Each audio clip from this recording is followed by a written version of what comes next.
ओम श्री साईनाथाय नमः। ओम श्री साईनाथाय नमः। ओम श्री साईनाथाय नमः। सभी साईं भक्तों को मेरा नमस्कार। साथियों, कथा प्रारंभ करते हैं। तो जैसे कि पिछले भाग में आपको बताया था कि महारानी एलिजाबेथ हिंदुस्तान आ रही हैं, उनका जन्मदिन है और कुलकर्णी सरकार ने सबको 3-3 तोले सोना प्रत्येक परिवार को देने के लिए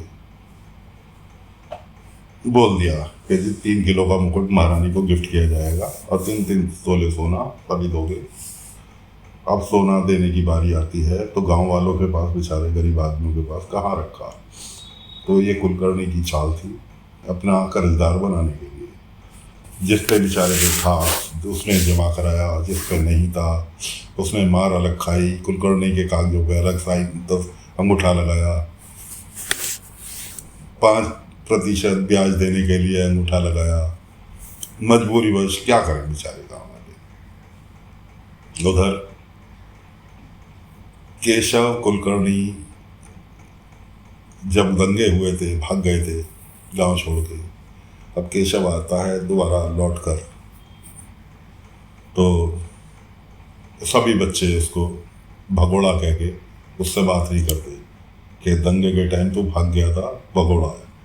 अब ये एक बात जाके केशव अपने पिता को बताता है कि मेरे साथ कोई भी बच्चा नहीं खेल रहा, मुझे भगोड़ा भगोड़ा कह के चिढ़ा रहे हैं।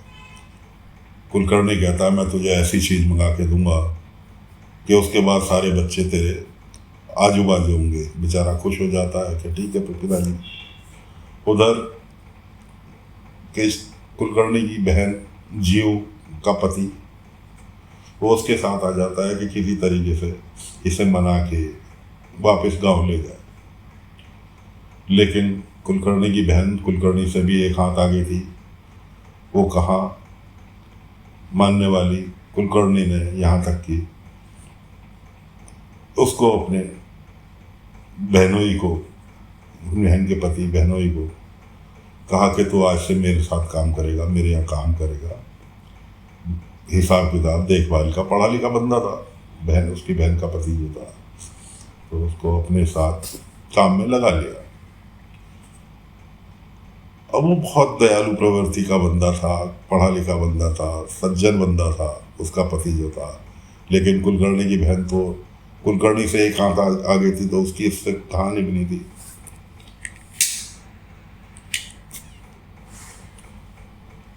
अब जब सोना की वसूली हो रही थी, कुलकर्णी के आदमी गांव वालों के प्रति मारपीट बदतमीजी कर रहे थे, उससे सहन नहीं हुआ, बीच बीच में दखल दे रहा था जो कि उनसे हजम नहीं हो रहा था। इसलिए उन्होंने कुलकर्णी से उसकी शिकायत की कि जी इसे हमारे साथ मत लगाओ, अपने बहनोई को, ये तो हमारे काम में वसूली में बाधा बन रहा है, ये ज़्यादा दयालु बन के दिखा रहा है।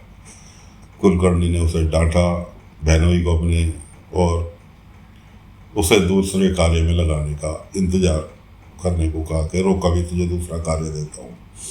इतने में कुलकर्णी ने अपने बेटे के लिए ग्रामाफोन बॉम्बे से मंगवाया। ग्रामाफोन मतलब रिकॉर्ड प्लेयर। पहले रिकॉर्ड प्लेयर चलते थे, वो भी चाबी वाले। चाबी भरी तो रिकॉर्ड घूमने लगता था, उस पर सुई रखी तो वो गाना बजाते थे। बड़ा सा उसका भोंपू टाइप में स्पीकर, तंदूरी टाइप में, जैसे आपने देखा होगा शादी ब्याह में, वो उसके ऊपर आपने देखा होगा पुराने टाइप का ग्रामोफोन, तो वो उसने मंगा के दिया। अपने बहनोई को काम सौंपा कि इसे केशव के साथ बीच गांव में ले जाओ और रख के बजाओ।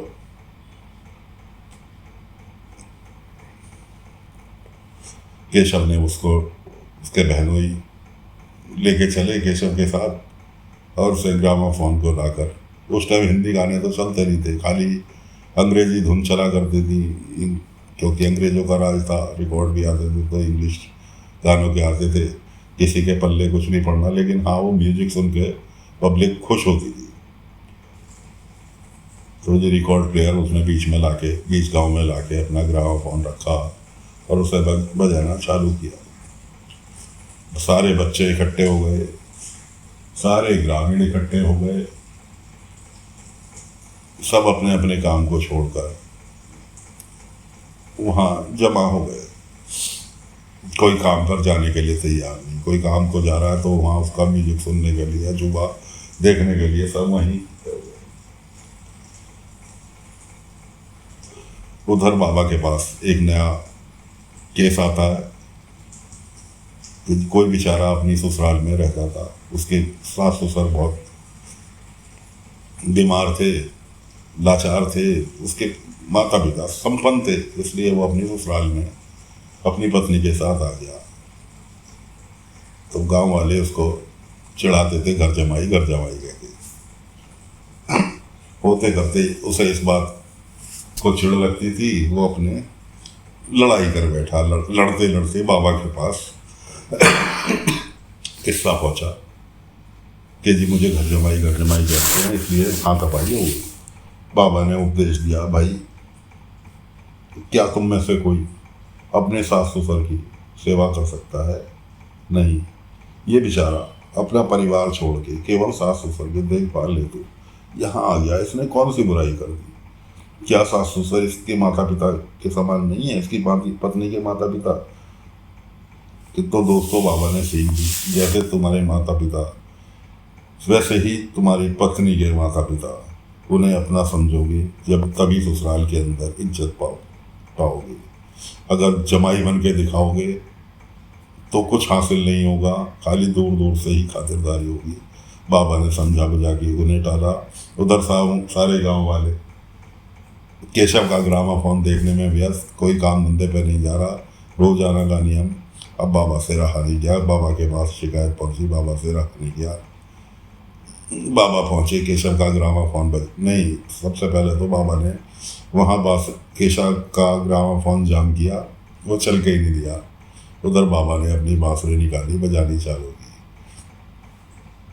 वो संगीत पूरे गांव वालों ने सुना, क्योंकि बाबा अगर किसी को सुनाए तो वो ऐसा कोई शख्स नहीं बचता जिसके कानों में आवाज़ ना पड़े।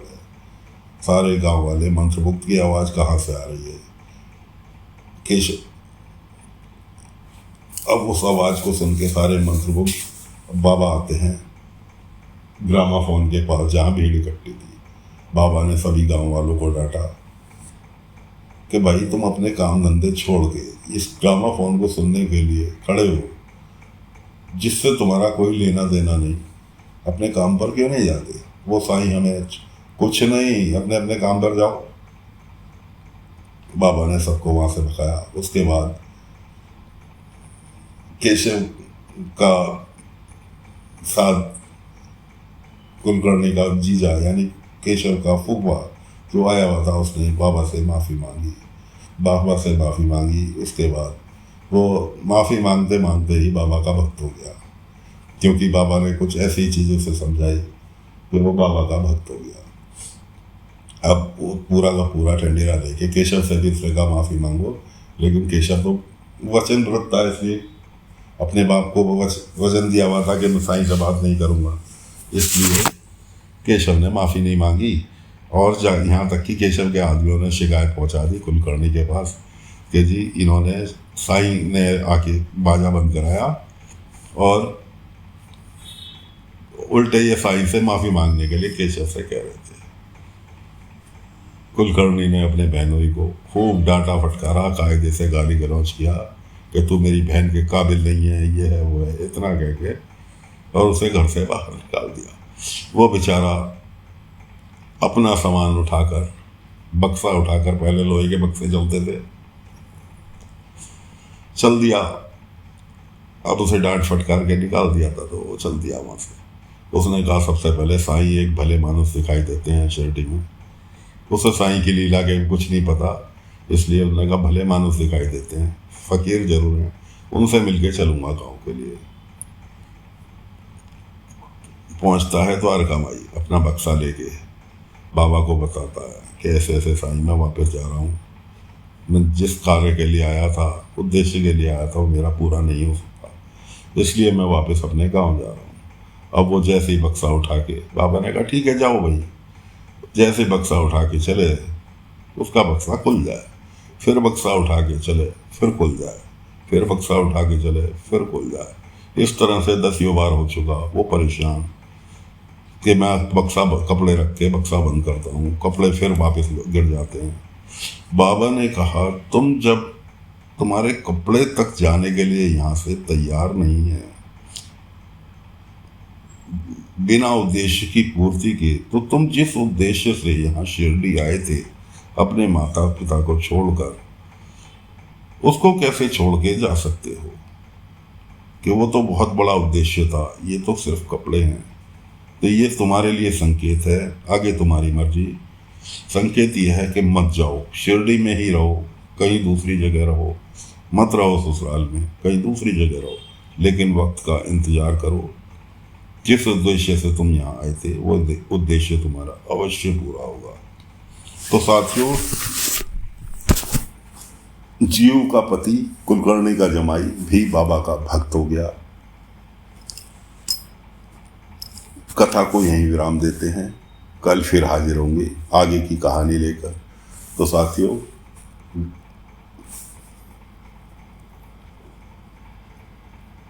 आज्ञा दीजिए।